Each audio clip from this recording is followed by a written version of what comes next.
Hi, my name is Lucy and I am here today with another author spotlight. Thank you for joining me.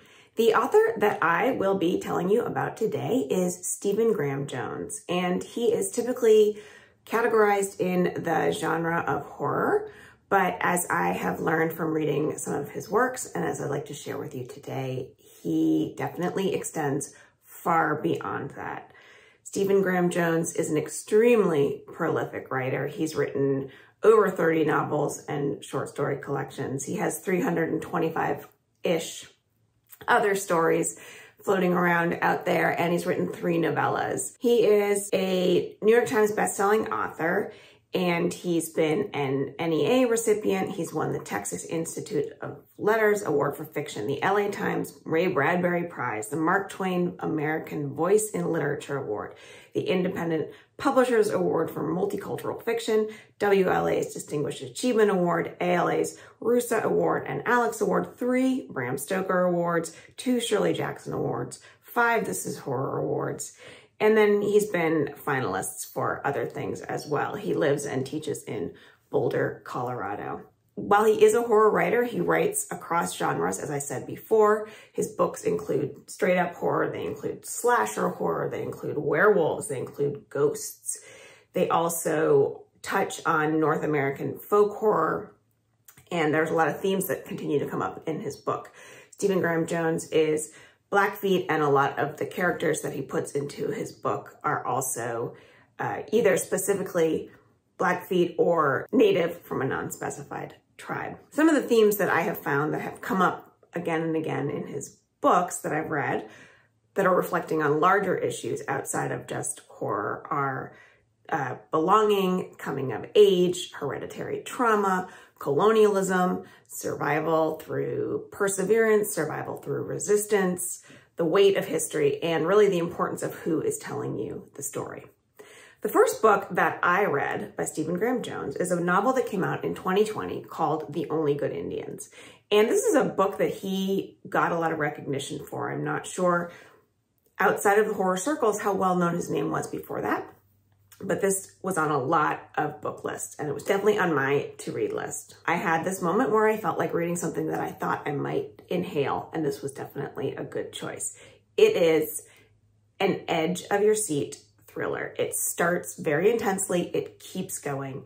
It is definitely horror, it is definitely gory, so it's not for the faint of heart, but it's also very thought-provoking. It brings up those themes that I just mentioned. There's generational trauma, there's racism, there's colonialism. It's divided into 3 parts, sort of like a slasher movie. And the book starts with 4 young Blackfeet men. They're 4 really good friends, Ricky, Lewis, Gabe, and Cass. And they are hunting on the reservation outside of both the hunting season and outside of the space in which they're supposed to be hunting. So they're breaking hunting rules. They're crossing boundaries they should not be crossing in order to hunt elk. And something kind of goes wrong in their hunting besides the fact that they shouldn't be doing it. There is one elk that's very difficult to kill, and the men after this killing are haunted in various ways by the happenings of that day. So this book starts about 10 years after this hunt. They go back and remember it. And the men become literally haunted by this elk woman figure who has come back for vengeance. And she makes the rounds, visiting all 4 men and just kind of picking them off in various ways. Sometimes it involves having them be the perpetrators of the violence. Sometimes she just hunts them down. Throughout this novel, though, we're going back and forth and we're introduced to these 4 men as they are coming of age and their friendship, and we learn about their life on the reservation. So there's this really meaty story about these 4 guys and the various paths they've taken. They work on holding on to some of the traditions and rituals on the reservation. They're experiencing this sort of cultural resurgence, and these parts of the book really highlight the importance of those rituals and traditions. The physical descriptions that Graham Jones writes of the reservation, the beauty, the importance that it holds for these men, and the importance that it holds specifically for one of the men, Gabe's daughter, Denora. They're very evocative descriptions, and Stephen Graham Jones really puts you there. Denora is an amazing, strong female character. One of the things that I loved about Denora is her love of basketball. She's very good at basketball. Her mother before her was very good at basketball. And that brings up a whole other part of this book, which is basketball. There is a lot of basketball in this book and a lot of basketball played on the reservation. And doing a little research outside that, I realized that basketball is very important for many Indigenous youth living on reserves. This book works, like many of his other books, to highlight how resilient Indigenous people are in the face of racism and colonialism.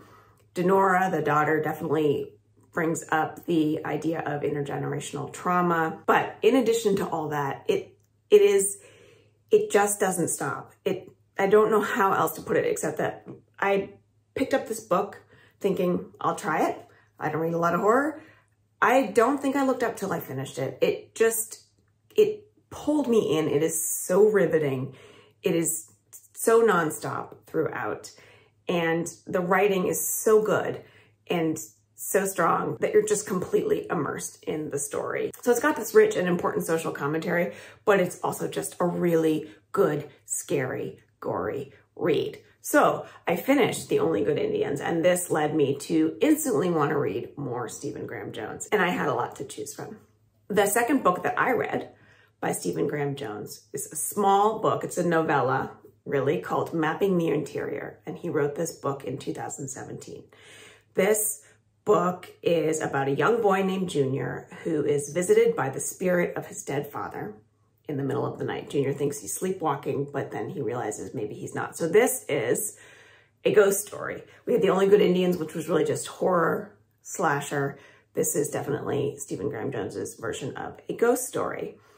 And though it is a novella, it is extremely powerful. It kind of explores the way in which people remember things and how that memory is conveyed and told, either what your parents tell you, what you remember of growing up, and how much those stories might align or not. Throughout this narrative, we have this sort of dark fantasy and horror coming up, but it's also another classic coming of age story.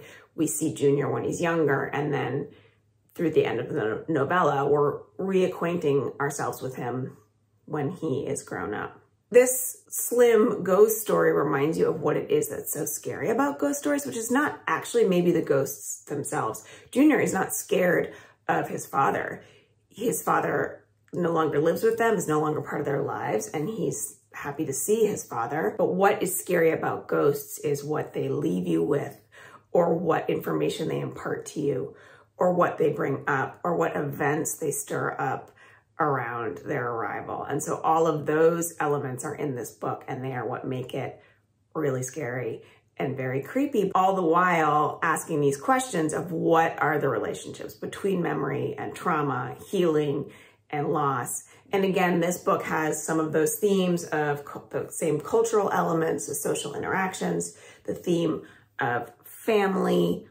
And so this was another great read by Stephen Graham Jones and kept me wanting to read more. So then I picked up his newest book called My Heart is a Chainsaw. This came out in 2021. And this is really a straight slasher story, but it's also a slasher story about slasher movies. It follows a main character named Jade Daniels. She is the slasher expert in her small town of Proof Rock, Idaho. And slasher movies are an obsession with her. It's really all she thinks about. It's how she frames everything that she encounters in her life. This town is, as I said, very small. It's on a lake called Indian Lake, and across the lake from where Jade lives, there are all these mansions going up. So this book starts to talk about gentrification and the sort of taking over of these rich people of small towns like Proof Rock. Jade and her father are some of the only Native Americans in this town, and that has always been something that has set Jade apart and made her other.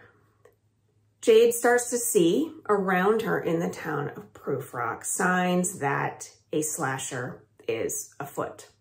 And her vast knowledge of slasher movies helps her see the germination of this slasher scenario that is arising in her town. She feels all the right pieces are there, and we start to learn about all the pieces of slasher movies. If you are a big fan of slasher movies, I think that you will love this book. There are so many movies mentioned here and so many elements of what goes into making a slasher, and the formula it follows. You can tell that this is a subject that is near and dear to Stephen Graham Jones's heart. But if you don't know anything about slasher movies, you will learn a lot, as I did. And you will start to realize how there is a certain pattern and formula that a movie like that has to follow. These are the pieces that Jade starts to see coming up around her. Her obsession with slasher films is sort of her way of coping with not really fitting in this small town. She feels because she can recognize all these pieces coming together, she's really going to be the one to keep it from happening and the one to save the final girl. Jade is not a completely reliable narrator, and that is part of what makes this book so interesting and fun. We get hints from other character interactions, people that Jade talks to, that she's experienced some trauma in her life. She was sexually assaulted, and she talks about how she can never be a final girl because she's not pure. But she doesn't delve into that very deeply, and it's only through some of the conversations that Jade has with other people that we start to realize that maybe some of what she's telling us is a figment of her imagination, or is it? We know these scary, gory things are happening, but are they happening in the way that Jade imagines they happen? And are they happening for the reasons that Jade thinks they are happening? After I finished My Heart is a Chainsaw, I decided to read another book of Stephen Graham Jones's that came out in 2020. It came out between The Only Good Indians and My Heart is a Chainsaw. And this is also a slasher story, but less than telling us about slasher stories. It is more from the point of view of a character who is inside a slasher story in a very unusual way. And this is called Night of the Mannequins. And this book starts with a group of teens. It reminded me of The Only Good Indians in that way, this sort of core group of teen friends. And they decide to play a prank. One of their friends works at a movie theater, and the manager there is not very nice to her. So their prank is that they are going to take this mannequin that they found many years ago when they were younger. And the mannequin has sort of always been this joke between them. They pass it around, they dress it up, they call it Manny. They decide to take Manny and put him in the movie theater. And that is going to be the prank. And during the movie, Sawyer, who's the main character, who's telling us this story, from his point of view, it's narrated in the first person. He becomes convinced that the mannequin comes to life. And we see through Sawyer's eyes, the mannequin getting up and walking out of the movie theater. And right after that, one of Sawyer's friends, one of that core group, dies in a freak accident. And Sawyer becomes convinced that it's the mannequin that killed his friend, and that it is up to Sawyer to prevent other things like this from happening. Unfortunately, in the freak accident, not only the friend dies, but her family members die as well. And Sawyer decides that the best way to save all his other friends is actually to kill his friends, but not kill their family members. And so here we have yet another unreliable narrator, because we can start to see that Sawyer's mind is maybe going off in a direction that is not aligned with reality, but is instead very focused on the way that slasher movies work and the elements that they follow. And so in his mind, he thinks that this mannequin, Manny, is going to do these certain things and pick off these friends one by one in a certain way. And he decides that he will beat them to it. Strangely enough, because we're getting this book from Sawyer's first person point of view, it also has elements of humor to it. It doesn't seem like it would, but he has got a interesting narrative voice, and he's also just very matter of fact about what he's doing. And that sort of makes it doesn't make what he's doing funny, but the way he tells us about what he's doing is somewhat humorous. So you have this ludicrous situation and this very chilling story that he's telling, but then you also have this high school student telling you the story from what he thinks is inside of it. And I would say that this humor runs throughout the other books of Stephen Graham Jones's that I read. I definitely found some of that in The Only Good Indians as well. So this book is another one that could be considered a novella, Night of the Mannequins. It's very short. It has some of those same elements thematically as the other books I've mentioned. It talks a lot about friendship and also about what happens when friendships start to drift apart, when people become different. I highly recommend this one if you like that slasher element. It's a little bit shorter than My Heart is a Chainsaw. The final book that I am going to tell you about today is the most recent book that I have read by Stephen Graham Jones, and it is a book that he wrote in 2016, and it is called Mongrels, and this is Stephen Graham Jones's werewolf book. And I listened to an interview with Stephen Graham Jones where he was talking about why he wanted to write a werewolf book, and he thought, you know, I'm always thinking, what happens the next day? This werewolf turns into a wolf, breaks through his clothes, goes out and does these werewolf things. Well, what happens the next day? Does he have to go buy new jeans? Does he take out a loan at the bank? So he wants to put werewolves in very much in real time and follow them throughout their daily existence, which is both a funny premise and also a very interesting premise. And Stephen Graham Jones has thought of every detail. And that's part of what makes this book so enticing. So this is certainly a traditional coming-of-age story. We have the main character, who is this unnamed narrator. We never get his name. He is actually growing up in a werewolf family. So this unnamed narrator is being raised by his grandfather, his aunt, and sometimes his uncle. His own mother, who was the triplet of his aunt and uncle, died giving birth to him. His aunt and uncle are werewolves, but not werewolves as you might imagine or you might have seen in pop culture. They're not half people, half wolf. They're generally present as humans, but when they transition into a wolf, it's complete wolf. They don't necessarily have control over when they shift. It doesn't happen with lunar cycles at the same time every month or week. It just happens when it happens. Sometimes it's triggered by things. That trigger can be different from wolf to wolf. So this narrator and his aunt and uncle have to move around a lot because the life of a werewolf is sort of naturally transient. When they are wolves, they end up killing people, they end up killing cattle, they end up killing pets. So that makes it inconvenient to then wake up the next morning and be a human who has done those things. And you might be tracked down.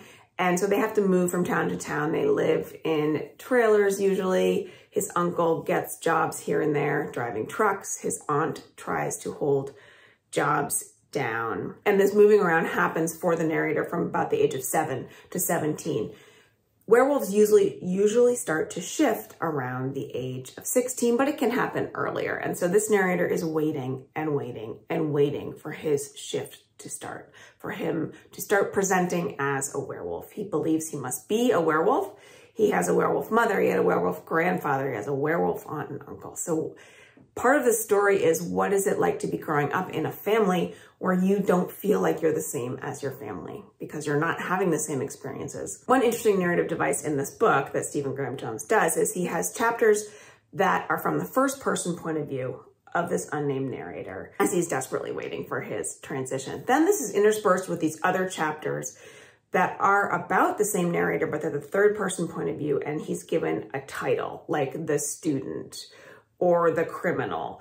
And so those chapters are narrated in that way. It's almost like these stories were written and then they were put together in a cohesive way that takes us on the journey of this narrator and his desire to shift and what the day-to-day realities are for werewolves. You learn a lot of really interesting things about why werewolves don't wear spandex or tights, why werewolves love French fries, how they have to take their trash out every day, how certain items in the trash can be very dangerous, not for them when they're wolves, but when they become human. And these little tidbits about werewolves are woven into this family history, but also a greater cultural history that we might read as a mythology, a way to explain things like what we think is normal roadkill that was hit by a car. Is that really what happened? Because Stephen Graham Jones has grounded it in our present day and in reality, it just reads like the facts for these particular characters. So one of the things we get from the narrator as he's waiting to shift is how cool he thinks it is to shapeshift into this powerful monster, and how he thinks that that is just the only way that he is going to become himself.